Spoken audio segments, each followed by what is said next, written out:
সকলেরই একটা কৌতূহল যে অভিষেক ব্যানার্জির নামে এত অভিযোগ, এতগুলো এফআইআর করা হয়েছে, বিভিন্ন থানাতে বিভিন্নভাবে তার এফআইআর করা হয়েছে।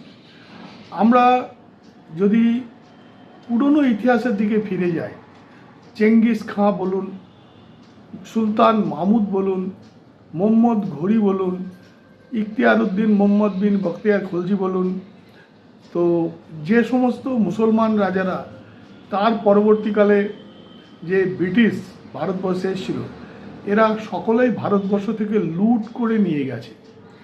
ঠিক আজকের দিনেও আমাদের এই অভিষেক ব্যানার্জি, যাকে কিছুদিন আগে পর্যন্ত মানুষ যুবরাজ বলে ডাকত, সে এখন তদন্তে দেখা যাচ্ছে যে প্রচুর প্রচুর প্রচুর সব জায়গা থেকে যেখানে পেয়েছে সেখান থেকে দু হাতে সে লুট করেছে।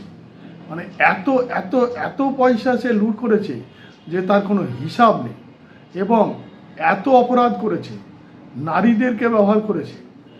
এবং আজ পর্যন্ত এই 15 বছরে পশ্চিমবাংলাতে যত অপরাধ হয়েছে, সমস্ত অপরাধের কিন্তু ভিতরে দেখা যাচ্ছে এর হাত রয়েছে, এবং সেইগুলো ধীরে ধীরে ধীরে ধীরে প্রকাশ পাচ্ছে। মানুষ উদ্বিগ্ন যে তাহলে এত অপরাধ যখন প্রমাণিত হচ্ছে, তাহলে তাকে অ্যারেস্ট করা হচ্ছে না কেন?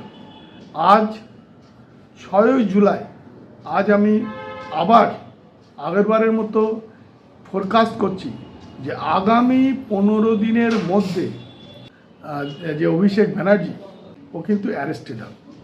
আগামী 15 দিনের মধ্যে কিন্তু ওই অ্যারেস্টেড হবে। অ্যাকচুয়ালি কিছু আমাদের প্রসেস আছে, যে সমস্ত প্রমাণ যদি ঠিকমতোভাবে এক জায়গায় না করা হয়, তাহলে কিন্তু আইনের অনেক ফাঁক ফোকর থেকে যায়, তখন সেখান থেকে বেরিয়ে যাওয়ার অনেক রাস্তা থাকে।